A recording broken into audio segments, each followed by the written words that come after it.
This is Hashtag History, episode 46. I'm Rachel. And I am Leah. And this week, we are discussing the Tuskegee Experiment, also known as the Tuskegee Syphilis Study, also known as the U.S. Public Health Service Syphilis Study at Tuskegee, also known as the worst thing we've ever covered on this podcast. And that's saying a lot? A lot. Seeing as our last episode was about a Nazi torturer. And we just continue to just get worse. Yeah. So the Tuskegee Experiment was a clinical study conducted by the United States Public Health Service from 1932 to 1972. So we're talking 40 years here. Which is crazy. Insane. In which the U.S. Public Health Service told the hundreds of men that were part of the study that by participating, they would be treated for bad blood and would receive free health care. But instead of receiving healthcare, the USPHS instead treated the participants with placebos and known to be ineffective methods while ensuring that these men would be denied real medical treatment from any other facility. These men in the program were also never advised that many of them actually had syphilis and that this was the reason USPHS had selected them for the study. As a result of this withholding of information and withholding treatment, many of the men involved in the study would later die of syphilis, and an additional 40 wives of the men in the study would contract the disease, with 19 children born with congenital syphilis. The study did not end until what was going on was leaked to the press in 1972. And Leah, would you like to take a guess at what percentage of the men in this study were African American? I'm going to guess 100%. Yes, you're correct. 100% of the participants in the study were African American men. Mm-hmm. And with that, let's just get to the drink already. Yeah. All right. I'm Rachel. And I'm Leah. And this is Hashtag History, the podcast for both history nerds and history haters alike, where we dive into history's greatest stories of controversy, conspiracy, and corruption.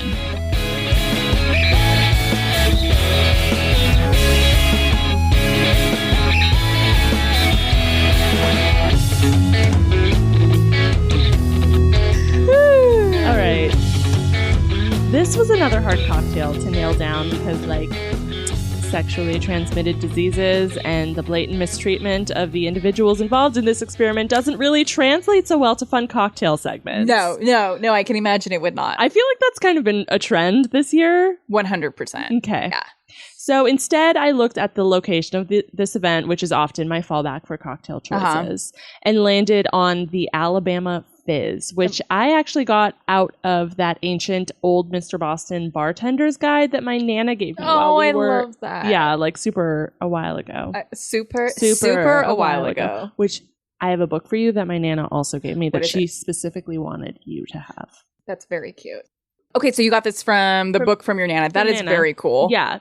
Isn't that book, it's ancient. What I don't remember what you said now. I don't remember exactly, but I want to say it was that book was published in the 50s or something. I was feeling like it was early 1900s 40s? Or something. Yeah, anyway, very cool. The copyright is 1920 or something. That's amazing. Yeah.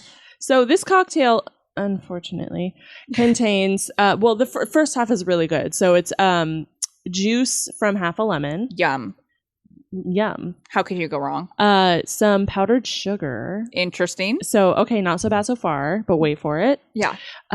1 shot of dry gin. So yay, gin. This is what I said before we started recording. I think I'm going to try to get past my gin thing. Maybe this will be the turning point. This will be it. And it is a celebratory occasion because we completed our first bottle of gin tonight since starting the podcast a year ago. Also, I just realized it's called the Gin Fizz, but there's nothing fizzy about this. Why is it called the Fizz? Yeah, nothing fizzy. Could we add some club soda or something to it to actually make it fizz? All right, well, let's taste it and see if we had wished that we had added club soda or not. Yeah. Oh, yeah. I mean, it's just like a lemon. It's a little lemony for my taste. I'm sure ours tastes completely different. Because my drink is on round 2. Yeah, we messed it up the first round. No, they taste about the same. Yours is less strong? Maybe mine does. Well, no, it has. Mine should actually be stronger. There's less space in here, right? Yeah. I don't know. Whatever. I don't mind it. I don't necessarily taste strong gin taste, just a bitter lemony taste. Anemone. All right, Nemo. Rating? I mean, if it was just a little sweeter, so if we either put more powdered sugar or put like a mixer in there, like club soda in there or something, I would give it pretty high. It's like a lemon drop almost. But because of that, it's not in there, I'm going to say like a 5. What if it was not gin? What if this was I don't vodka? taste the gin. Oh, I don't taste gin, but I think it makes a difference. Thought you were getting past your gin aversion. Damn, she called me out. Okay, then. Yeah, she's right. She called me out. All right, I guess you said a 4. At 5. 5. I think I'm going to go 4. So this one ends up being 4.5. Okay. This is a very low season for us on cocktails. Do you want me to, like, should I actually try? Well, I was say, can next week just be like a strawberry margarita or something? Like a blended, like just... With bananas and strawberries and pineapple. And pineapple and like a touch of like, tequila. Oh, no. Like, we can do a lot of tequila. Okay, so one thing I want to address right up front is probably the largest misconception with this horrific incident in American history. Many times when people talk about this incident, they refer to it as the experiment in which the United States Public Health Service actually gave syphilis to the Black American men in the study. USPHS never gave syphilis to anyone in the study. The men they were studying already had syphilis. The ethical atrocities of this case are that they never told them that they had the disease and that they went untreated for this disease, even though they were being lied to and told they were receiving treatment. So I just wanted to clear that up really quickly. This isn't to say that the United States government has never intentionally given syphilis to test subjects, because we know from 1946 to 1948, the USPHS was intentionally infecting soldiers, mental patients, prostitutes, and prisoners in Guatemala with syphilis without their consent. But that's another episode. But that's another episode for another time. That's not the Tuskegee Experiment. That's not what happened in the incident we are discussing in today's episode. And while the Tuskegee Experiment is horrendous, at least the most common misconception about the incident is not true. Okay. With that said, let's get to some facts. The Tuskegee syphilis study began in 1932 as a comparison study between how white and black men responded to syphilis. What the USPHS initially wanted to do was observe untreated black syphilis patients for 6 months to a year before providing them with treatment, and then compared those results to a study that had already been conducted with a group of untreated white syphilis patients in Oslo, Norway. Here in America, though, the USPHS could not get the funding to develop such a study on black patients. So instead, they decided, you know what? Oh well. We'll still do this study without funding, aka we will observe these men, tell them we are treating them, but won't. Okay. Yeah. I guess let's start with a deep dive into syphilis. Sex Ed 101. Because they don't teach it in schools. I mean, do you want to say what your general knowledge of syphilis is? I mean, it's a sexually transmitted disease. It is syphilis. It is syphilis. I couldn't tell you. I couldn't have before putting together this episode. I could maybe, if I think really hard, tell you a couple of the symptoms. Like, I know it causes, I know it historically has, like the Jack the Ripper episode, they thought it might have been the prince who maybe was suffering from a severe case of syphilis. So it causes, like, you know, crazy behavior if it's goes untreated for a long time. Other than that, I can't. Maybe there's warts involved. You're on the right track. Okay. You're 100% on the right track. Okay. Right track. Let me start all this by saying that I am not a doctor, and all the information I pulled together here came from the Mayo Clinic. Here's my summation of the information. Syphilis is weird. Mm-hmm. Yeah. It can manifest in a number of different ways or not at all. Syphilis is a sexually transmitted disease, meaning that it is transmitted from person to person via sexual contact. It starts as a sore, usually on the genitals, but also could be on your mouth or rectum. This right here is the big reason why the Tuskegee experiment was conducted on men rather than women. Women can obviously get syphilis too, but it's more noticeable if a man has it. A woman could have sores on her genitals, but it's way easier to see these kinds of sores on a penis than inside of a vagina. Mm-hmm. Also, these sores are usually painless. So again, it's something you kind of need to see. Mm-hmm. After this stage where you have this painless sore that has since healed and gone away, you may end up experiencing other symptoms such as warts, fever, sore throat, muscle pains, and so on.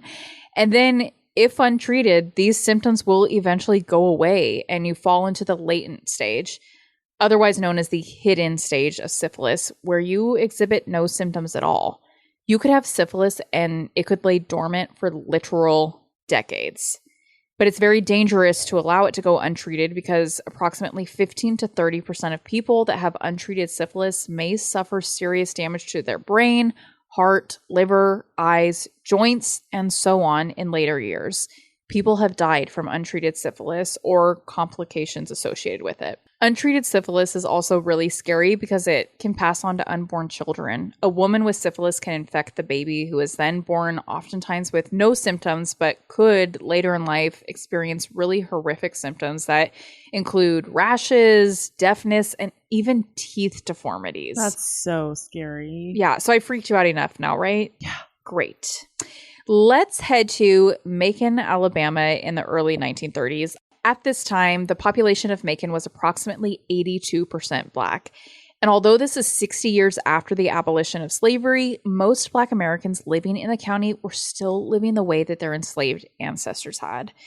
With zero opportunities for education or for careers, many Black men were sharecroppers, literally working the same land that their enslaved ancestors had. It's horrendous. Most made $1 a day, which inflation tells us is approximately $26 a day today in 2020. And I'm just speaking for California here, but if you have a job that pays $26 an hour, you are doing okay. Like you're not doing great. Yeah. You're doing okay. And that's California in 2020. Yeah. So Alabama in 2020 is probably like half that or something, but still that's for the full day. Correct. Yeah. I'm talking like in California, an hour, $26 a day. Like you are middle class. You're upper middle? You're upper middle. Maybe. You might be middle. You're somewhere between middle and upper. And that is by the hour in 2020. We're talking about $26 for an entire day. Yeah. For these men. Most Black Americans in Macon did not own their own land, and many had never even been to a doctor, given that the medical field was segregated and there just weren't many options available. So, Leah, I'm going to have you read a horrendous quote. Are you sure you want me to? Yeah, okay. From Dr. Taliaferro Clark, the head of the U.S. Public Health Service's Venereal Disease Division, which explained why they specifically chose Macon County for the Tuskegee experiment. And I want to emphasize that this is a direct quote that was made by Dr. Clark in 1932. All words here came directly from him. And are not the opinions or thoughts of either of us. Okay. Macon County is a natural laboratory, a ready-made situation. The rather low intelligence of the Negro population, depressed economic conditions, and the common promiscuous sex relations not only contribute to the spread of syphilis, but the prevailing indifference with regard to treatment. So, you, Dr. Clark. Yeah. Truly, you. Yeah. How about we just, treat the syphilis? Yeah. Yeah. And also to not have these ridiculous misconstrued misconceptions about Black men that like they are very promiscuous, they have syphilis at greater numbers than white men do. It's not because they are more promiscuous, it's because they don't have the means or opportunity, they don't have the access to be treated. Yeah. And thus the study was born. It was conducted in collaboration with Tuskegee University, which was Tuskegee Institute then, which is a historically Black college.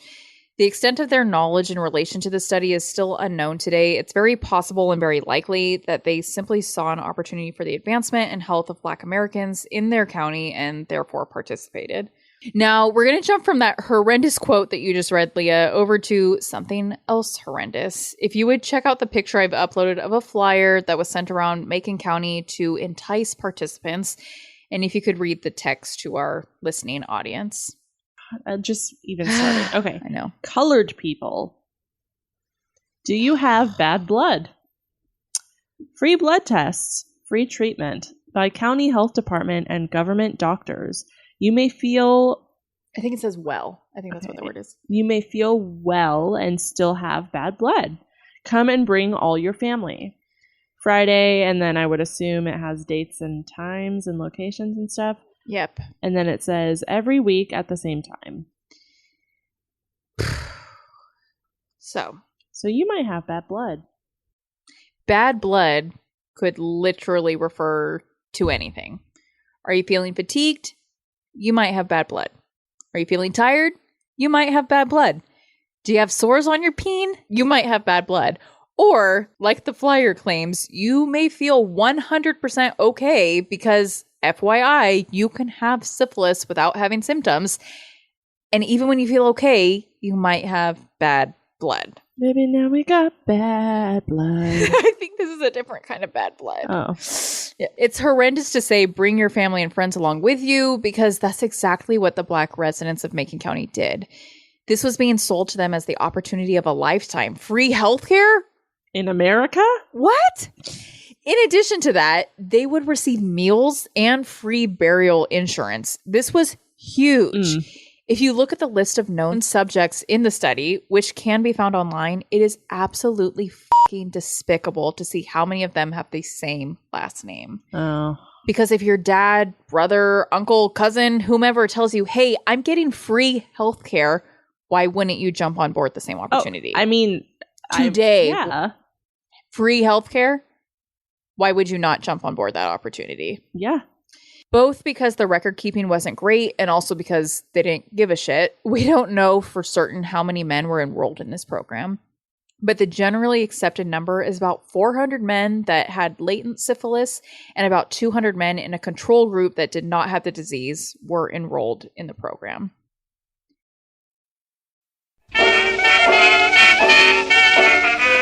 I'm Laura. And I'm Vanessa. And we're a Tap on the Wrist podcast. Every week we bring you a new history story with an alcohol twist. The stories you didn't learn from a textbook. And for season 2, we're focusing on Al Capone and the Chicago Beer Wars in an 8-part series. We'll be discussing origin stories, prohibition, mob hits, and political scandals. Not to mention a deep dive into the man Capone himself. Make sure you subscribe anywhere you listen to podcasts so you don't miss any of season 2. And follow us on Instagram and Twitter at A Tap on the Wrist. So grab a drink and come along for the ride. Cheers.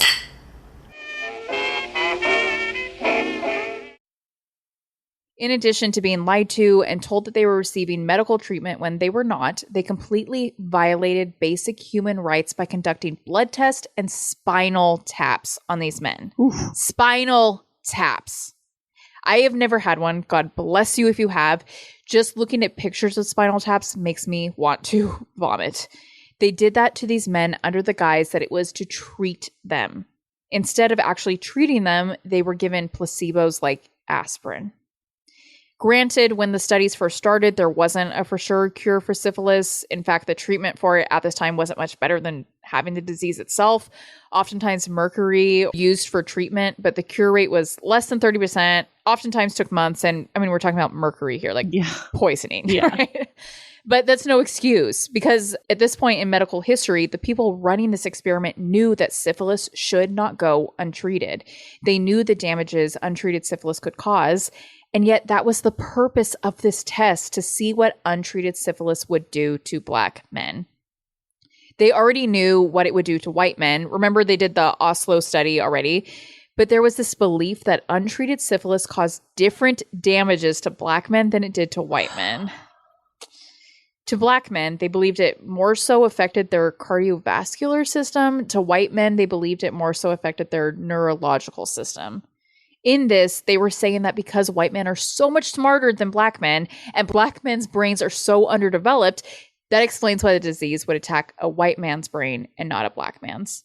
White men are so much smarter than black men that was clearly why this disease would attack a white man's brain rather than a black man's brain. Guess what? It's syphilis. It affects everyone the same way. Well, let me take that back.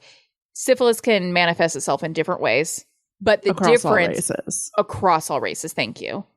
Yeah, the difference is not because of races. It's just because syphilis is weird and can manifest in different ways dependent upon the person, not because you are black or white. Right. After the initial 6 months passed, the USPHS decided to continue the study. In their minds, they believed these men were never going to be treated for syphilis anyway, so what harm were they receiving by being observed? Well, here's the harm. If the examples I have already used were not enough, years into the study, the USPHS met with local county black doctors as well as the Alabama Health Department and told them to deny treatment to any men participating in the Tuskegee Project. It gets worse. They kept the men involved in the study from joining the army because they knew that their syphilis would be discovered when they did their entrance medical exam. It just continues to get worse. 10 years into the study, this little thing called penicillin was discovered. Ever heard of it? Oh my God. Yeah. It was being widely used beginning in 1942 and had become the standard treatment for syphilis by 1947. And yet the USPHS refused to treat the men in the study with penicillin because they wanted to see the continued effects of untreated syphilis. This is where it's like, there is no gray. Absolutely not. You're a doctor and you're choosing not to cure a disease there's a very simple cure for. As a doctor, you're bound to an ethical code. And you're not following Exactly. I appreciate that you said that because it's like earlier on, of course, like it's still horrendous, but it's like once there is treatment, there is no longer gray. You are wrong. Yes. This is unacceptable. Right. USPHS claimed that they knew black men to be quote unquote too stoic to ever visit a doctor and seek the treatment they truly needed. That goes against what they said, that they literally just said that they were stupid. So are they stupid or are they stoic? Excellent point. Good point. So again, what harm were they doing them by observing the effects of their untreated disease? But let's pause for a fucking moment. Why would they seek treatment if, one, they're already receiving quote unquote treatment, and two, they have never once been told that they have syphilis? These men do not even know that they have syphilis. Let's fast forward to when shit hits the fan. Well, sort of. As with all things that hit a breaking point, there was a lot leading up to that. So although everyone thinks that the atrocities were only discovered in 1972 with the whistleblower report, there were complaints in the years prior that people didn't pay attention to. One such case was with a man named Peter Buxton. Buxton was an investigator for the USPHS that in the 1960s, upon learning of the ongoing Tuskegee study, was like, WTF. Good, Buxton. Thank you, Buxton. But they turned a blind eye to his concerns. After forming a committee to evaluate the project, the USPHS decided to continue the study until all participants had died so that they would have the opportunity to conduct autopsies on all of them and gather more data. The message is clear. This project only came to fruition after the men had died. They were simply observing these men until they died so that they could perform autopsies and garner the results they wanted. Regardless if you could stop and early. Which they could at this point. Buxton, thank God for him, realized that his bosses weren't going to do anything about it and leaked the story to the press in an article that was published in July of 1972. 1972. Exactly 40 years after this unethical experiment began. People were outraged.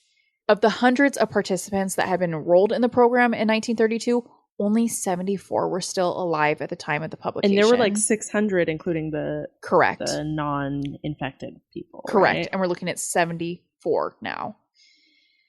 Again, the numbers are not 100% reliable because record keeping was so bad, but it's generally accepted that over 100 men died as a direct result of syphilis or as a result of the complications of syphilis. 40 wives had been infected and 19 children had congenital syphilis. It's unacceptable. On behalf of the victims and their families, the NAACP launched a class action lawsuit against the USPHS. They reached an out-of-court $10 million settlement, and the USPHS also agreed to pay for lifetime medical benefits and burial services to the living participants and to their families. You know, actual, real medical benefits. Yeah. The Tuskegee Experiment has a chilling, lasting legacy. To this day, many African Americans have a deep distrust of the healthcare system. Can you blame them? No. To this day, many medical studies still have very few African American participants, which then, of course, leads to treating African Americans isn't as accurate as it could be if you had data supporting it. That was beautiful. Yeah, exactly. But you can't blame them for not participating in medical studies, which then, unfortunately, it is this catch-22 where then we don't have the data to support studies, but you can't blame them. We've talked about this half a dozen times on this podcast. When apologies come, they come too late. We've talked about it in the Salem Witch Trials episode. I think we talked about the Tulsa Race Massacre, the American Indian Boarding Schools episode. But in 1997, President Bill Clinton issued a formal apology. And Leah, if you'd like to read it, it's pretty long. Even though I've cut and spliced parts together, it's still super long, but it's worth it. Like to apologize to everyone for any slurring that may occur during this reading. Thank you. All right. The 8 men who are survived. 8? Jesus, in 1997. Okay. The 8 men who are survivors of the syphilis study in Tuskegee are a living link to a time not very long ago that many Americans would prefer not to remember. But we dare not forget. It was a time when our nation failed to live up to its ideals, when our nation broke the trust with our people. That is the very foundation of our democracy. It is not only in remembering that shameful past that we make amends and repair our nation, but it is in remembering that past that we can build a better present and a better future. And without remembering it, we cannot make amends and we cannot go forward. Thank you, Bill. I know. So today, America does not remember the hundreds of men used in research without their knowledge and consent. We remember them and their family members, men who were poor and African American, without resources and with few alternatives. They believed that they had found hope when they were offered free medical care by the United States Public Health Service. They were betrayed. Medical people are supposed to help when we need care. But even once a cure was discovered, they were denied help and they were lied to by their government. Our government is supposed to protect the rights of its citizens. Their rights were trampled upon. 40 years, hundreds of men betrayed, along with their wives and children, along with the community of Macon County, Alabama, the city of Tuskegee, the fine university there, and the larger African American community. The United States government did something that was wrong, deeply, much like you, Billy. God, that's an episode. Seriously, we got to cover that eventually. Deeply, profoundly, morally wrong. It was an outrage to our commitment to integrity and equality for all of our citizens.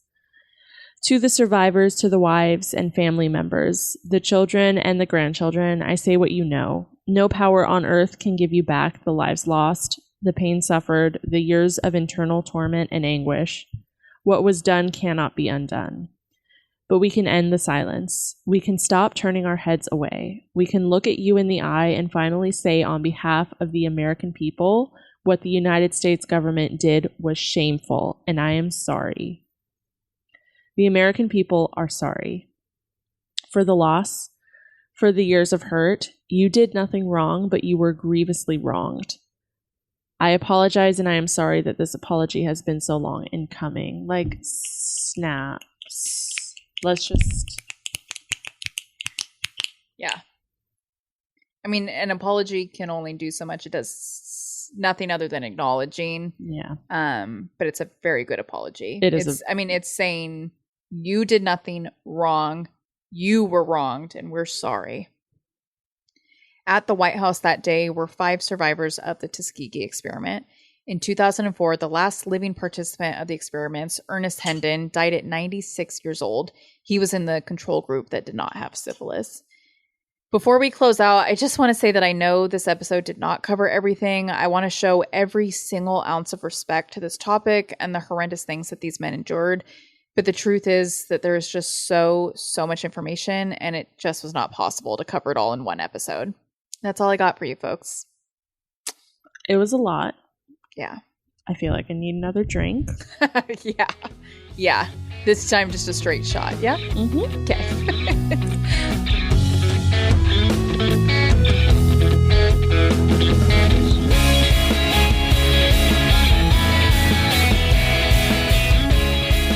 Well, thank you all so much for listening to this episode of Hashtag History.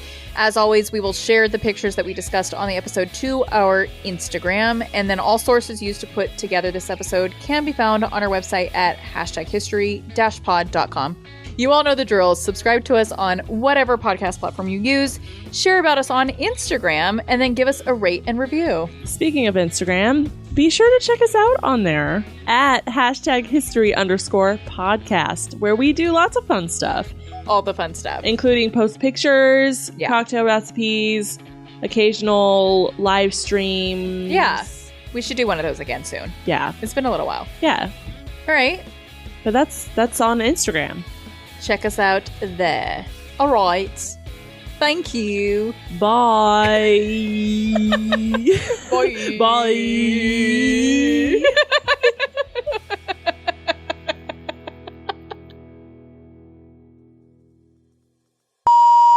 I think I'm just going to say Clark, because I don't know how to say that name, and I tried. Pharaoh. I give up. Mayo Clinic. Mayo? Mayo. Isn't it the Mayo Clinic? Mayo Clinic. Mayo Clinic. I was like, wait a minute. The Mayonnaise Clinic. Yeah. I got lemon in my paper cut. Oh my god. Owie. Okay. For this is... Oh, Nemo. I haven't watched that in heck a while. That was my very first phone case when I had a flip phone, was a Finding Nemo phone case when I was definitely like 17, 18 years old, because we are 90s children that didn't have phones till we were in late high school, early college, with a lot of Long Islands at line dancing. So you guys don't care. We'll get to the story shortly. I was going to say, is this even in the recording? I don't know. Anyway. But hopefully you can read it. It's not fantastic quality. And of course, it's the size of a pin. Okay. Pin. Do you have sores on your peen?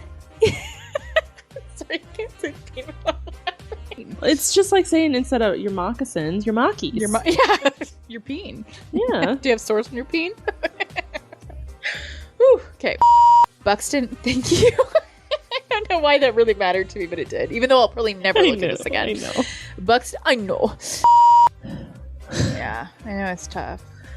No, just reading is tough. Oh, I thought you were talking about content. I mean, yes, but both. Yeah. Speaking of Instagram, you switched it up for me. A little bit. I didn't put a comma there. Okay, well, that's embarrassing. Go ahead. That's embarrassing. R.